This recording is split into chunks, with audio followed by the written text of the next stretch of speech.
Cinderella. एक बार एक सज्जन थे जिन्होंने अपनी दूसरी पत्नी के लिए शादी की, जो अब तक की सबसे घमंडी और सबसे घमंडी महिला थी। उसके एक पूर्व पति से उसकी खुद की हास्य की 2 बेटियां थीं, जो वास्तव में सभी चीजों में बिल्कुल उसके जैसी थीं। इसी तरह उसकी दूसरी पत्नी से भी एक जवान बेटी थी, लेकिन उसमें बेजोड़ अच्छाई और स्वभाव की मिठास थी, जिसे उसने अपनी माँ से लिया था, जो दुनिया की सबसे अच्छी प्राणी थी। जैसे ही शादी की रस्में खत्म हुई, लेकिन सास ने खुद को अपने असली रंग में दिखाना शुरू कर दिया। वो इस सुंदर लड़की के अच्छे गुणों को सहन नहीं कर सकती थी, और कम ही क्योंकि उन्होंने अपनी बेटियों को और अधिक घिनौना बना दिया था। उसने उसे घर के सबसे छोटे काम में लगा दिया। उसने बर्तन, टेबल आदि को खंगाल डाला, और मैडम के कक्ष को खंगाल डाला, और मिस, उनकी बेटियों को, वो एक खेदजनक अटारी में लेटी हुई थी, पुआल के एक जर्जर बिस्तर पर, जबकि उसकी बहनें अच्छे कमरों में लेटी हुई थीं, जिनमें फर्श जड़े हुए थे, नवीनतम फैशन के बिस्तरों पर, और जहां उनके पास इतना बड़ा दिखने वाला चश्मा था कि वे खुद को देख सकती थी सिर से पांव तक उनकी पूरी लंबाई। बेचारी लड़की सब्र से सब कुछ सहती रही, और अपने पिता को बताने की हिम्मत नहीं कर पाई, जो उसे झकझोर कर रख देता, क्योंकि उसकी पत्नी ने उस पर पूरी तरह से शासन किया। जब वह अपना काम कर चुकी होती थी, तो वह चिमनी के कोने में चली जाती थी, और सिंडर और राख के बीच बैठ जाती थी, जिससे उसे आमतौर पर सिंडवेंच कहा जाता था, लेकिन सबसे छोटा, जो सबसे बड़े की तरह असभ्य और असभ्य नहीं था, उसे सिंड्रेला कहा जाता था। हालांकि सिंड्रेला अपने मतलबी परिधान के बावजूद अपनी बहनों की तुलना में 100 गुना अधिक सुंदर थी, हालांकि वे हमेशा बहुत अमीर कपड़े पहनती थीं। ऐसा हुआ कि राजा के बेटे ने एक गेंद दी और फैशन के सभी लोगों को इसमें आमंत्रित किया। हमारी युवा मिसेस को भी आमंत्रित किया गया था, क्योंकि उन्होंने गुणवत्ता के बीच एक बहुत ही शानदार फिगर काटा। वे इस निमंत्रण पर अत्यधिक प्रसन्न हुए, और इस तरह के गाउन, पेटीकोट और सिर के कपड़े चुनने में आश्चर्यजनक रूप से व्यस्त थे, जैसा कि वे बन सकते थे। सिंड्रेला के लिए यह एक नई मुसीबत थी, क्योंकि वही अपनी बहनों के कपड़े सिलती और उनकी जूतियां बनाती ही। वे दिन भर केवल इस बात की चर्चा किया करते थे कि उन्हें कैसे कपड़े पहनने चाहिए। मेरे हिस्से के लिए सबसे बड़े ने कहा, मैं फ्रेंच ट्रिमिंग के साथ अपना लाल मखमली सूट पहनूंगा। और मैं, सबसे छोटे ने कहा, मेरा सामान्य पेटीकोट होगा, लेकिन फिर उसके लिए प्रायश्चित करने के लिए मैं अपने सोने के फूल वाले मंटेओ और अपने हीरे की पेटी पहनूंगा, जो कि सबसे सामान्य होने से बहुत दूर है। दुनिया। उन्होंने सबसे अच्छी टायर वुमन के लिए भेजा, जो उन्हें अपने हेड ड्रेस बनाने और अपने डबल पिनर्स को समायोजित करने के लिए मिल सकती थी, और उनके पास मैडमियो सिलेडेला पोछे से उनके लाल ब्रश और पैच थे। इन सभी मामलों में परामर्श लेने के लिए सिंड्रेला को भी उनके पास बुलाया गया था, क्योंकि उनके पास उत्कृष्ट विचार थे, और उन्हें हमेशा सर्वश्रेष्ठ के लिए सलाह दी, और उनके सिर को संवारने के लिए अपनी सेवाओं की पेशकश की, जो कि वे बहुत इच्छुक थी जो उन्हें करना चाहिए। जब वह ऐसा कर रही थी, उन्होंने उससे कहा, सिंड्रेला, क्या आप गेंद के पास जाने से खुश नहीं होंगी? काश, उसने कहा, आप केवल मेरा मजाक उड़ाते हैं, यह उसके लिए नहीं है जैसा कि मुझे वहां जाना है। आप इसके अधिकार में हैं, उन्होंने उत्तर दिया। गेंद पर सिंडवेंच को देखकर लोगों को हंसी आएगी। सिंड्रेला को छोड़कर कोई भी अपने सिर को भड़का सकता था, लेकिन वह बहुत अच्छी थी, और उन्हें पूरी तरह से अच्छी तरह से तैयार किया था। वे करीब करीब बंधे होने की कोशिश में 1 दर्जन से अधिक लेस तोड़ चुके थे, ताकि उनका आकार ठीक पतला हो सके, और वे लगातार अपने शीशे की ओर देखते रहे। आखिर वह खुशी का दिन आया। वे कोर्ट गए, और सिंड्रेला ने जितनी देर तक वह कर सकती थी, अपनी आंखों से उनका पीछा किया, और जब वह उनकी नजरों से ओझल हो गई, तो वह रोते हुए गिर पड़ी। उसकी गॉडमदर, जिसने उसे रोते हुए देखा, उससे पूछा कि क्या बात है। काश मैं कर सकता, काश मैं कर सकता। उसके आंसुओं और सिसकियों से बाधित होने के कारण वह बाकी बोल नहीं पा रही थी। उसकी यह गॉडमदर, जो एक परी थी, ने उससे कहा, क्या तुम चाहती हो कि तुम गेंद पर जा सको? क्या ऐसा नहीं है? वाह, सिंड्रेला एक बड़ी आह के साथ रोई। ठीक है, उसकी गॉडमदर ने कहा, लेकिन एक अच्छी लड़की बनो, और मैं सोचती हूँ कि तुम जाओगे। तब वो उसे अपनी कोठरी में ले गई और उससे कहा, बाग में दौड़कर मेरे लिए एक कद्दू ले आ। सिंड्रेला तुरंत सबसे अच्छा प्राप्त करने के लिए गई और इसे अपनी गॉडमदर के पास ले आई। यह कल्पना करने में सक्षम नहीं थी कि यह कद्दू उसे गेंद पर कैसे ले जा सकता है। उसकी गॉडमदर ने उसके अंदर का सारा भाग निकाल लिया। उसके पास छिलके के अलावा कुछ नहीं बचा। जो किया गया, उसने उसे अपनी छड़ी से मारा और कद्दू तुरंत एक बढ़िया कोच में बदल गया जो सोने से भर गया था।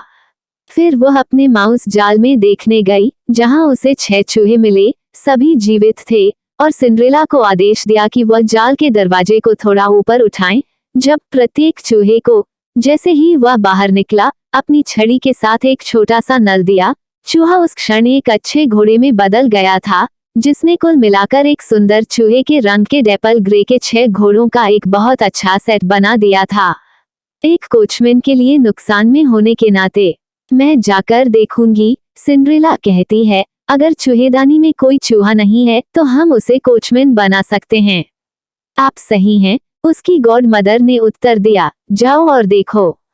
सिंड्रेला उसके पास जाल लाई और उसमें 3 विशाल चूहे थे।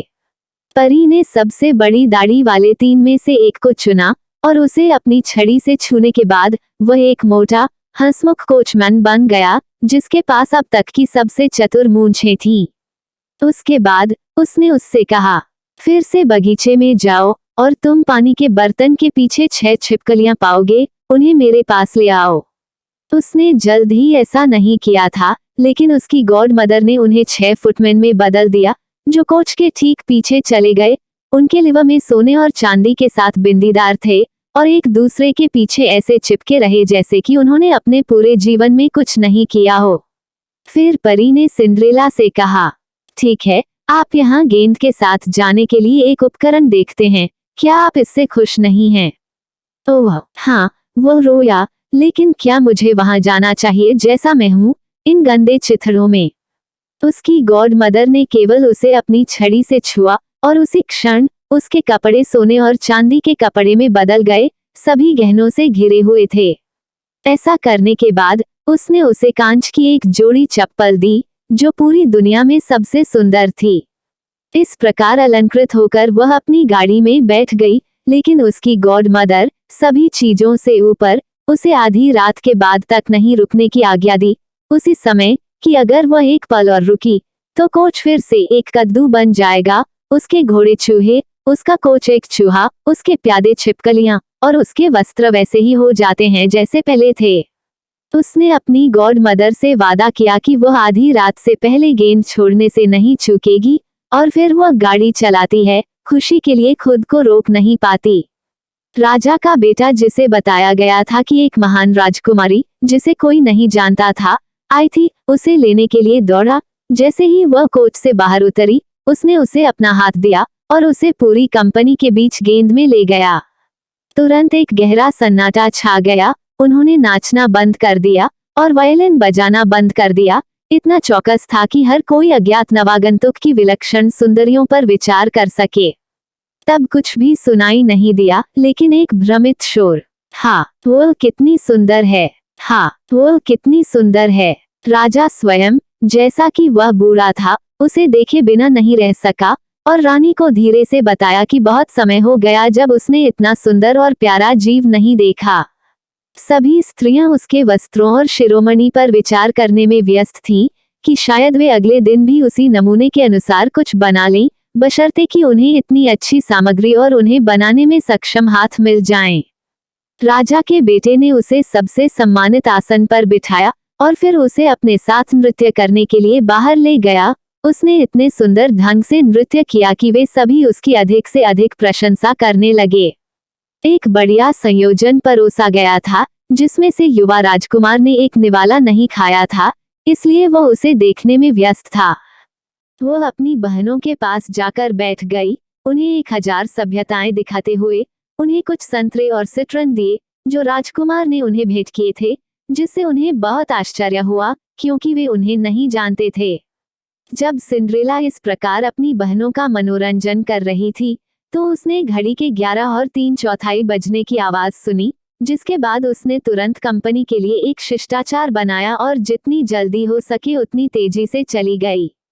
जब वो घर पहुंची तो वह अपनी गॉड मदर की तलाश करने के लिए दौड़ी और उसे धन्यवाद देने के बाद उसने कहा कि वो नहीं कर सकती लेकिन दिल से चाहती है कि वो अगले दिन गेंद पर जा सके, क्योंकि राजा के बेटे ने उसे चाहा था।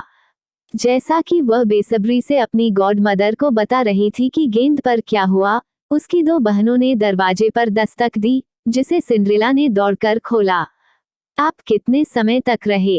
वह रोई, दूरी बनाते हुए, अपनी आंखों को रगड़ते हुए और अपने आप को फैलाते हुए मानो वह अभी अभी नींद से जागी हो। हालांकि उनके घर से चले जाने के बाद से सोने के लिए किसी भी तरह का झुकाव नहीं था। यदि आप गेंद पर होते, उसकी बहनों में से एक ने कहा, आप इसके साथ थके नहीं होते। वहां सबसे अच्छी राजकुमारी आई, सबसे सुंदर, कभी नश्वर आंखों से देखी गई थी। उसने हमें 1000 सभ्यताएं दिखाईं और हमें संतरे और नींबू दिए। सिंड्रेला इस मामले में बहुत उदासीन लग रही थी। वास्तव में उसने उनसे उस राजकुमारी का नाम पूछा, लेकिन उन्होंने उसे बताया कि वे यह नहीं जानते थे और यह कि राजा का बेटा उसके कारण बहुत असहज था और सारी दुनिया को यह बता देगा कि वह कौन है। इस पर सिंड्रेला ने मुस्कुराते हुए जवाब दिया, तो वो वास्तव में बहुत सुंदर होनी चाहिए। आप कितने खुश हैं? क्या मैं उसे नहीं देख सकता था? आह प्रिय मिस चार्लोट, मुझे अपने पीले कपड़े के सूट उधार दे जो आप हर दिन पहनते हैं। यह सुनिश्चित करने के लिए। रोया मिस चार्लोट, मेरे कपड़े इतने गंदे, सिंडवेंज को दे दो जैसे तुम हो। मुझे मूर्ख होना चाहिए। सिंड्रेला वास्तव में इस तरह के जवाब की उम्मीद कर रही थी और इनकार करने से बहुत खुश थी, क्योंकि यदि उसकी बहन ने उपहास करके जो मांगा वह उसे दे देती तो वह दुखी होती। अगले दिन दोनों बहनें गेंद पर थीं और सिंड्रेला भी थी, लेकिन पहले की तुलना में अधिक शानदार ढंग से तैयार हुई। राजा का बेटा हमेशा उसके पास था और उसकी प्रशंसा और दयालु भाषणों को कभी बंद नहीं किया, जिनके लिए यह सब थकाऊ होने से इतना दूर था कि वह बिल्कुल भूल गई कि उनकी गॉड मदर ने उनसे क्या सिफारिश की थी। इसलिए उसने अंत में 12 बजने वाली घड़ी की गिनती की। जब उसे लगा कि यह 11 से अधिक नहीं है, वो फिर उठी और भाग गई, हिरन की तरफ फुर्तीली। राजकुमार ने पीछा किया, लेकिन उससे आगे नहीं निकल सका। उसने अपनी एक कांच की चप्पल पीछे छोड़ दी, जिसे राजकुमार ने सबसे सावधानी से उठाया। वह घर लौट आई, लेकिन उसकी सांस फूल गई थी और उसके गंदे पुराने कपड़ों में उसके पास अपनी सारी सजधज के अलावा कुछ भी नहीं बचा था, लेकिन छोटी चप्पलों में से एक, जिसे उसने गिरा दिया था। महल के द्वार पर पहरेदारों से पूछा गया, अगर उन्होंने किसी राजकुमारी को बाहर जाते नहीं देखा होता। किसने कहा, उन्होंने किसी को बाहर जाते हुए नहीं देखा था, लेकिन एक युवा लड़की बहुत ही कम कपड़े पहने हुए थी और जिसके पास एक सज्जन महिला की तुलना में एक गरीब देश की हवा अधिक थी। जब दोनों बहनें गेंद से वापस लौटी तो सिंड्रेला ने उनसे पूछा, क्या उन्हें अच्छी तरह से मोड़ा गया था और क्या ठीक महिला वहां थी? उन्होंने उससे कहा, हाँ, लेकिन 12 बजते ही वह तुरंत चली गई और इतनी जल्दबाजी के साथ कि उसने अपनी एक छोटी कांच की चप्पल गिरा दी, जो दुनिया में सबसे सुंदर थी, जिसे राजा के बेटे ने उठा लिया था। उसने कुछ भी नहीं किया था, लेकिन हर समय गेंद पर उसे देखता था और निश्चित रूप से वह उस खूबसूरत व्यक्ति से बहुत प्यार करता था, जिसके पास कांच की चप्पल थी। उन्होंने जो कहा वह बहुत सच था। कुछ दिनों के बाद राजा के बेटे ने तुरही की आवाज से यह घोषणा कर दी कि वो उससे शादी करेगा जिसके पैर में जूता फिट होगा। जिन लोगों को उसने नियुक्त किया था, उन्होंने राजकुमारियों, फिर डचेस और पूरे दरबार पर इसका प्रयास करना शुरू किया, लेकिन व्यर्थ। इसे 2 बहनों के पास लाया गया, जिन्होंने अपना पैर चप्पल में डालने की पूरी कोशिश की, लेकिन वे ऐसा नहीं कर सकी। सिंड्रेला, जिसने यह सब देखा था और उसका जूता जानती थी, ने हंसते हुए उनसे कहा, मुझे देखने दो कि क्या यह मुझे फिट नहीं होगा। उसकी बहनें खिलखिलाकर हंस पड़ी और उसे गालियां देने लगी। जिस सज्जन को चप्पल आजमाने के लिए भेजा गया था, उसने सिंड्रेला की ओर गंभीरता से देखा और उसे बहुत सुंदर पाकर कहा। यह केवल इतना था कि उसे कोशिश करनी चाहिए और यह कि उसे हर किसी को आजमाने देने का आदेश था। उसने सिंड्रेला को बैठने के लिए बाध्य किया और उसके पैर में चप्पल डालकर उसने पाया कि यह बहुत आसानी से चल रहा है और उसे ऐसे फिट किया जैसे कि यह मोम से बना हो। उसकी दोनों बहनों को जो आश्चर्य हुआ वह बहुत अधिक था, लेकिन तब भी बहुत अधिक था जब सिंड्रेला ने अपनी जेब से दूसरी चप्पल निकाली और उसे अपने पैर पर रख लिया। इसके बाद उसकी गॉड मदर आई, जिसने सिंड्रेला के कपड़ों की छड़ी को छूकर उन्हें पहले की तुलना में अधिक समृद्ध और शानदार बना दिया। और अब उसकी दोनों बहनों ने पाया कि वह ठीक सुंदर महिला है जिसे उन्होंने गेंद पर देखा था। वे उसके चरणों में गिर पड़े और उसके साथ किए गए सभी दुर्व्यवहारों के लिए क्षमा मांगने लगे। सिंड्रेला ने उन्हें उठाया और उन्हें गले लगाते हुए रोई कि उसने उन्हें अपने पूरे दिल से माफ कर दिया और चाहती थी कि वे हमेशा उससे प्यार करें। उसे युवा राजकुमार के पास ले जाया गया जैसे वह थी। उसने उसे पहले से कहीं अधिक आकर्षक समझा और कुछ दिनों बाद उससे शादी कर ली।